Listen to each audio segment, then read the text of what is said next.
Apa jadinya jika kebebasan berpikir dan berpendapat yang menjadi hak masyarakat justru dibatasi oleh pemerintah?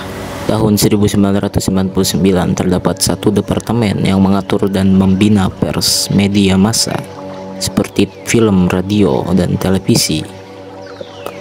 Pada masa Orde Lama dan Orde Baru sejak tanggal 19 Agustus tahun 1945 pada saat ditetapkan oleh PPKI oleh Menteri bernama Mr. Amir Syarifuddin. Departemen tersebut bernama Departemen Penerangan. Dari tahun 1945 sampai 1999 lama menjabatnya. Setelah lama menjabat dari tahun tersebut oleh Presiden keempat Indonesia Gus Dur, Departemen Penerangan diubah dan dirombak menjadi BIKN atau Badan Informasi Komunikasi Nasional melalui Kepres nomor 153 pada tahun 1999, dan pada Kepresiden Megawati tahun 2001 dibentuk kembali dengan nama Kominfo yang hingga saat ini kita kenal dengan Menkominfo yang dipimpin oleh Budi Aris Setiadi. Tentu Departemen Penerangan ini adalah cikal bakal terbentuknya Kominfo. Keduanya membentuk pedoman serta menerapkan kebijakan penerangan dalam rangka menjaga kedamaian dan kemerdekaan bersama rakyat. Kemudian memperkenalkan nama Republik Indonesia hingga seluruh dunia. Sejak saat itulah media-media massa menyebarkan informasi, fakta, dan berita-berita oleh pihak swasta yang kredibel kepada khalayak umum dan menyebarkan fakta yang terbungkam di era Orde Baru. Begitupun setelah 32 tahun berjalan, Gus Dur sebagai presiden mengatakan bahwa Departemen Penerangan kerjanya hanya memberi larangan dan terlalu banyak kerugiannya daripada manfaatnya. Terbukti bahwa Departemen Penerangan banyak membatasi media-media massa dalam penyebaran informasi, dan karena ikut campurnya departemen tersebut, Gus Dur berpendapat bahwa itu membatasi hak masyarakat dan sudah seharusnya bagi masyarakat mendapatkan hak tersebut. Keadaan sosial pada masa kepemimpinan Gus Dur mengalami banyak perselisihan baik dari segi ras, budaya, hingga agama. Banyak peristiwa pelecehan, penistaan yang terjadi menjadi suatu tantangan di masa itu, sehingga menjadi cikal bakal bagi Gus Dur sebagai pemimpin negara untuk mengatasi itu semua. Cikal bakal trendsetter pluralisme di bangsa Indonesia ketika carut marutnya kondisi yang dirasakan oleh bangsa.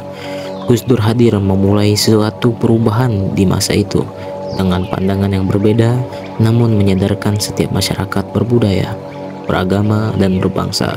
Walaupun kebijakannya kontroversial dan berbenturan terhadap pandangan-pandangan, doktrin, dan taklid yang sudah menjadi kebudayaan di Indonesia, perjuangan itu dilakukannya dan berhasil membuka tirai-tirai pemikiran bebas pada masa itu. Salah satu kebijakannya adalah membubarkan Departemen Penerangan, sebab saat itu penyebaran informasi bisa menjadi propaganda yang hanya pada satu pihak saja suatu informasi dapat dikendalikan. Kecenderungan departemen yang terlalu otoriter membuat Gus Dur beranggapan bahwa departemen tersebut terlalu banyak memberi larangan dan membatasi hak bangsa, apalagi saat itu menjadi masa kemajuan teknologi, penyebaran informasi yang mulai berinovasi. Adanya kekangan dan pembatasan yang dilakukan oleh Departemen Penerangan menjadi penghambat inovasi di Indonesia. Lebih dari itu, ketentuan yang ditetapkan oleh departemen tersebut banyak menutupi fakta-fakta peristiwa yang terjadi, cenderung menjadi propaganda suatu pihak yang tidak bertanggung jawab. Kita tahu bahwa kebebasan berekspresi, kebebasan pers merupakan hal yang perlu dimiliki setiap manusia, menjadi bagian dari hak yang melekat pada setiap individu secara bangsa dan negara. Peran pers begitu signifikan pada saat ini. Aksesnya yang mudah dan cepat membuat siapa saja bisa mendapatkan berbagai informasi terupdate. Berbeda dengan Indonesia di tahun 1999, masa memasuki reformasi, banyak sekali pers yang dibatasi akibat Departemen Penerangan. Namun pihak swasta lebih berani untuk mengungkap fakta-fakta yang terus dibungkam secara tersirat oleh Departemen Negara.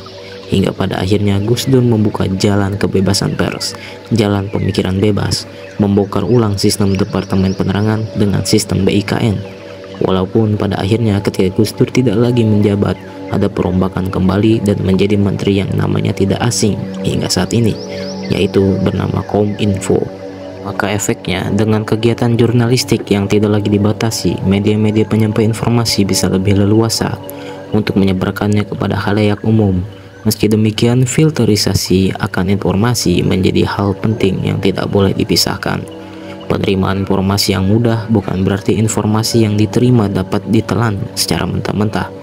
Justru peran filterisasi dan literasi menjadi hal pokok yang tidak boleh terlepas dari kemudahan akses suatu informasi.